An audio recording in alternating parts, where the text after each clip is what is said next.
क्या आपने कभी एकांत में बैठकर यह सोचा है कि जो माता सीता त्याग, पवित्रता, दया और क्षमा की साक्षात मूरत थीं, उन्हें अपने जीवन में इतना भयंकर कष्ट क्यों सहना पड़ा?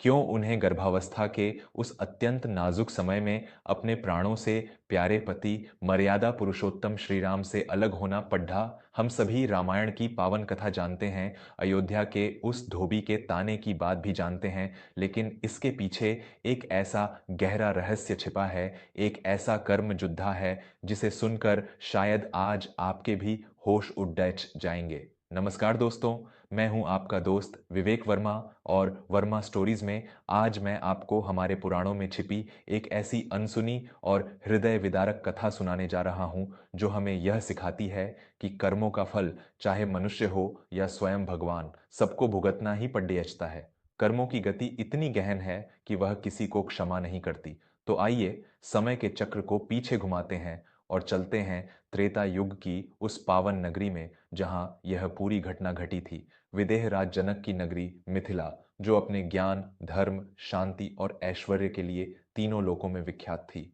इसी पावन नगरी में राजा जनक और माता सुनयना की लाडली पुत्री सीता का बचपन बड्डे ही लादच प्यार से बीत रहा था। महल के विशाल आंगनों में सीता अपनी छोटी बहनों उर्मिला, मांडवी और श्रुतकीर्ति के साथ खेलती कूदती थीं। उनके पैरों की पायल की झंकार से पूरा राजमहल गूंजता रहता था। सीता जी अत्यंत रूपवान, सुशील और प्रकृति से अगाध प्रेम करने वाली बालिका थीं। पशु पक्षियों, पेड्डाच पौधों के प्रति उनके मन में गहरी करुणा थी। एक दिन की बात है, वसंत ऋतु का समय था। पूरी मिथिला नगरी पुष्पों की सुगंध से महक रही थी। राजकुमारी सीता अपनी सखियों और बहनों के साथ महल के पीछे स्थित एक अत्यंत विशाल और मनमोहक उपवन में विहार कर रही थीं। वहां चंपा, चमेली, आम और अशोक के वृक्ष अपनी पूरी छटा बिखेर रहे थे। खेलते खेलते सीता जी की दृष्टि एक आम के पेड्डेच पर गई। वहां डाल पर एक जोधा तोता बैठा था, नर तोता और मादा तोता। उनके पंख पन्ना रत्न के समान हरे और चोंच लाल मूंगे जैसी चमक रही थी। वे कोई साधारण पक्षी नहीं थे, वे महर्षि वाल्मीकि के तपोवन के पास निवास करने वाले पक्षी थे। महर्षि वाल्मीकि जो त्रिकालदर्शी थे, उन्होंने श्री राम के जन्म से पहले ही रामायण की रचना कर दी थी। अपने आश्रम में वे अक्सर अपने शिष्यों को राम कथा सुनाया करते थे। उन तोतों ने महर्षि के मुख से वह पूरी कथा सुन रखी थी और वे इंसानों की तरह स्पष्ट वाणी में बोल सकते थे। उपवन की उस शांत डाल पर बैठकर वह तोते का जोड़ा आपस में बातें कर रहा था। नर तोता अपनी गर्भवती मादा से बड्डे ही मधुर स्वर में कह रहा था, हे प्रिय, इस धरती पर अयोध्या के चक्रवर्ती सम्राट दशरथ के घर श्री राम नाम के एक अत्यंत प्रतापी और सुंदर राजकुमार ने जन्म लिया है। वे साक्षात नारायण के अवतार हैं।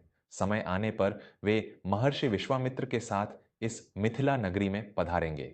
यहाँ शिव जी के उस कठोर धनुष को तोड़ ढकर जिसे बद्धे बड्ढे योद्धा हिला भी नहीं पाते, वे राजकुमारी सीता से विवाह करेंगे। राजकुमारी सीता अत्यंत भाग्यशाली हैं जिन्हें श्री राम जैसे पति प्राप्त होंगे। उन दोनों का योद्धा इस पूरे ब्रह्मांड में सबसे सुंदर होगा।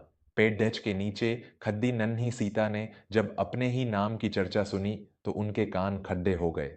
एक पक्षी के मुख से अपने भविष्य और अपने होने वाले पति की इतनी सुंदर महिमा सुनकर उनका बालमन अत्यंत कौतूहल से भर उठा। वे दौड़ ढककर उस पेड़ के नीचे गईं और ऊपर देखकर उन पक्षियों से बोलीं, हे सुंदर पक्षियों, तुम दोनों कौन हो और किस राम की बात कर रहे हो? क्या तुम मेरा भविष्य जानते हो? मुझे विस्तार से बताओ कि वे राजकुमार राम कौन हैं और मेरा उनसे विवाह कैसे होगा। पक्षियों ने नीचे देखा। वे नहीं जानते थे कि जो बालिका उनसे प्रश्न कर रही है वह स्वयं राजकुमारी सीता हैं। उन्होंने बड़े ही गर्व से उत्तर दिया, हे बालिके, हम महर्षि वाल्मीकि के पवित्र आश्रम से आए हैं। हमने स्वयं महर्षि के मुख से संपूर्ण राम कथा सुनी है। वे राजकुमार राम अत्यंत वीर, शूरवीर और दयालु हैं। उनका तेज सूर्य के समान और क्षमा पृथ्वी के समान है। वे इसी मिथिला में आकर राजकुमारी सीता को अपनी अर्धांगिनी बनाएंगे। सीता जी उस समय बाल्यावस्था में थीं। अज्ञानता और बाल सुलभ चंचलता ने उनके मन को घेर लिया। उन्होंने सोचा कि ये पक्षी कितने ज्ञानी हैं, यदि ये मेरे पास रहेंगे तो मैं इनसे राम के बारे में और भी बहुत सी बातें सुन सकूंगी। उन्होंने तुरंत अपने साथ चल रहे अंगरक्षकों और सेवकों को आदेश दिया, इन दोनों पक्षियों को तुरंत पकड़ डेच लिया जाए। ये अत्यंत सुंदर हैं और मेरे भविष्य की इतनी मीठी बातें करते हैं। अब से ये वन में नहीं बल्कि मेरे महल में ही रहेंगे। सेवकों ने आज्ञा का पालन किया। उन्होंने बड़ी ही चतुराई से जाल फेंका और उन दोनों पक्षियों को पकड़ डेच लिया। कुछ ही पलों में सोने के एक पिंजरे में उन दोनों को कैद कर दिया गया। पिंजरे में कैद होते ही वे दोनों पक्षी बुरी तरह घबरा गए। उन्होंने कभी सपने में भी नहीं सोचा था कि उनकी मीठी बातें ही उनके जीवन के बंधन का कारण बन जाएंगी। जो पक्षी अनंत आकाश में उड्डे के अभ्यस्त थे, वे सोने के तारों से टकराकर तड़िड़िड़िपने लगे। नर तोते ने अत्यंत करुण और रुंधे हुए स्वर में सीता जी से प्रार्थना की, हे राजकुमारी, हम वन में स्वतंत्र उड़ने वाले जीव हैं। आकाश ही हमारा घर है। हमें इस तरह पिंजरे में कैद मत कीजिए। हम आपके किसी काम के नहीं हैं। हमारी स्वतंत्रता मत छीनिए। कृपा करके हमें मुक्त कर दीजिए। सीता जी ने अपने बाल हठ में मुस्कुराते हुए कहा, नहीं, तुम दोनों ने मुझे मेरे भविष्य के बारे में बहुत अद्भुत बातें बताई हैं। तुम्हारी वाणी बहुत मधुर है। जब तक मेरा विवाह उन राजकुमार राम से नहीं हो जाता, तब तक तुम दोनों इसी महल में मेरे पास मेरे प्रिय अतिथि बनकर रहोगे। मैं तुम्हें अपने हाथों से मीठे मीठे फल खिलाऊंगी, तुम्हें कोई कष्ट नहीं होने दूंगी। लेकिन उन पक्षियों के लिए सोने का पिंजरा भी मृत्यु के समान था। मादा पक्षी उस समय गर्भवती थी। वह बहुत पीड़ा में थी और पिंजरे के अंदर भयभीत होकर फडफडा रही थी। अपनी पत्नी की यह दशा देखकर नर पक्षी की आंखों से आंसू बहने लगे। उसने रोते हुए सीता जी के सामने अपने पंख जोड़कर विनती की, हे माता, मैं आपसे अपने प्राणों की भीख मांगता हूं। मेरी पत्नी गर्भवती है। उसके गर्भ में मेरे बच्चे पल रहे हैं। उसे इस समय खुले आकाश और अपने सुरक्षित घोंसले की अत्यधिक आवश्यकता है। यह पिंजरा इसके और इसके होने वाले बच्चों के लिए काल के समान है। यदि आप मुझे कैद रखना ही चाहती हैं तो शौक से रखिए। मैं आपका बंदी बनने को तैयार हूं, परंतु मेरी इस गर्भवती पत्नी को आजाद कर दीजिए। मैं आपके चरण स्पर्श करता हूं। लेकिन दोस्तों, होनी को कौन टाल सकता है? नियति ने तो कुछ और ही तय कर रखा था। बाल सुलभ अज्ञानता और भविष्य को जानने की लालसा के कारण सीता जी ने उस नर पक्षी की एक न सुनी। उन्होंने दृढ़ता से कहा, यह मादा पक्षी मुझे बहुत प्रिय लग रही है। मैं इसे तो बिल्कुल नहीं छोड़ डर सकती। यदि तुम जाना चाहते हो तो यहां से जा सकते हो। मैं तुम्हें आजाद कर दूंगी, परंतु यह मादा पक्षी मेरे पास ही रहेगी। यह सुनना था कि नर तोता गहरे सदमे में चला गया। अपनी गर्भवती पत्नी से बिछड़ने का विचार मात्र ही उसके लिए असहनीय था। वह समझ गया कि अब उसकी पत्नी उसके बिना जीवित नहीं रह पाएगी। वियोग के उस भयंकर दुख को वह सहन नहीं कर सका। देखते ही देखते उसने पिंजरे की तीलियों पर अपना सिर पटकना शुरू कर दिया। खून बहने लगा, लेकिन वह नहीं रुका और अंततः अपनी पत्नी की आंखों के सामने तड्ढाप तड्ढाप कर उस नर पक्षी ने अपने प्राण त्याग दिए। पक्षी की मौत से पूरा उपवन जैसे सन्न रह गया। अपने आंखों के सामने अपने प्राणनाथ को इस तरह तड़ाप कर मरते देख मादा पक्षी के हृदय को जो आघात लगा, उसकी कल्पना भी नहीं की जा सकती।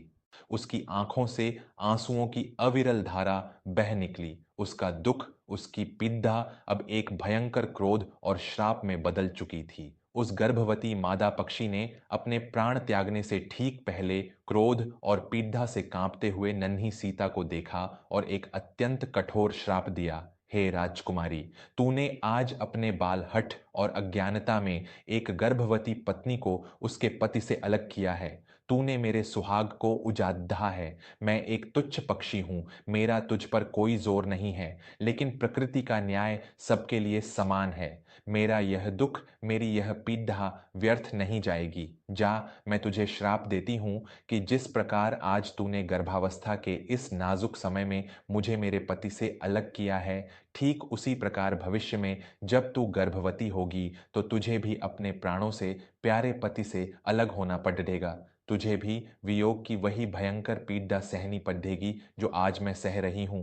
इतना कहकर उस मादा पक्षी ने भी एक लंबी आह भरी और वहीं पिंजरे में अपने पति के मृत शरीर के पास अपने प्राण त्याग दिए। अचानक हुए इस हृदय विदारक घटनाक्रम से सीता जी अवाक रह गईं। उनके हाथ से पिंजरा छूटकर गिर गया। उन्हें अपनी भूल का, अपने उस घोर पाप का एहसास हो गया था। वे फूट फूट कर रोने लगीं, लेकिन अब बहुत देर हो चुकी थी। तीर कमान से निकल चुका था और श्राप अपना काम कर चुका था। पद्म पुराण के पाताल खंड में इस कथा का बहुत ही स्पष्ट और विस्तृत वर्णन मिलता है। दोस्तों, जरा सोचिए, नियति का चक्र कैसा होता है। उसी श्राप का परिणाम था कि वर्षों बाद जब भगवान राम ने रावण का वध करके सीता जी को मुक्त कराया और वे अयोध्या लौटकर राजा बने, तब एक धोबी के तानों के कारण श्री राम को सीता जी का त्याग करना पड़ रहा था, और वह भी तब जब माता सीता गर्भवती थीं। पुराणों में यह भी उल्लेख मिलता है कि वह अयोध्या का धोबी, जिसके तानों के कारण यह सब हुआ, वह कोई और नहीं बल्कि उसी नर तोते का पुनर्जन्म था। उसने अपनी पत्नी के अपमान और मृत्यु का बदला लेने के लिए ही उस धोबी के रूप में जन्म लिया था, ताकि वह राम और सीता को अलग कर सके। दोस्तों, यह कथा हमें एक बहुत ही गहरा और कड़ा हुआ सच सिखाती है। हम अक्सर अपने जीवन में सोचते हैं कि हमारे छोटे छोटे कार्य, अनजाने में की गई गलतियां या किसी कमजोर जीव को दी गई पीड़ा छिप जाती है। हम सोचते हैं कि हमने तो मजाक में किया था, लेकिन ब्रह्मांड का, प्रकृति का अपना एक खाता है। कर्म का सिद्धांत इतना अटल है कि वह स्वयं नारायण के अवतार भगवान राम और माता लक्ष्मी की अवतार माता सीता को भी नहीं छोड़ देता। जो बोया है वह काटना ही पड़ेगा। किसी निर्बल के आंसू, किसी बेजुबान की हाय कभी खाली नहीं जाती। वह समय आने पर अपना परिणाम जरूर दिखाती है। माता सीता ने जो बालपन में अज्ञानतावश किया, उसका प्रायश्चित उन्हें महर्षि वाल्मीकि के आश्रम में एक वनवासिनी का जीवन जीकर करना पड़ा। आज की यह कथा सिर्फ एक कहानी नहीं है, बल्कि हमारे लिए एक दर्पण है। यह हमें सचेत करती है कि हम अपने जीवन में जो भी कर्म करें, पूरी चेतना और करुणा के साथ करें। दोस्तों, आपको यह पौराणिक कथा कैसी लगी? क्या आपने माता सीता के जीवन से जुड़ा यह रहस्य पहले कभी सुना था? अपने विचार मुझे ज़रूर बताइएगा। अगर आपको यह कथा पसंद आई हो, तो इसे अपने परिवार और मित्रों के साथ साझा करना न भूलें। मैं विवेक वर्मा अब आपसे विदा लेता हूँ। जल्द ही मिलूंगा एक और नई रहस्यमयी और दिल को छू लेने वाली कथा के साथ, केवल वर्मा स्टोरीज पर। तब तक के लिए अपना ख्याल रखें, अपनों का ख्याल रखें और अच्छे कर्म करते रहें। नमस्कार।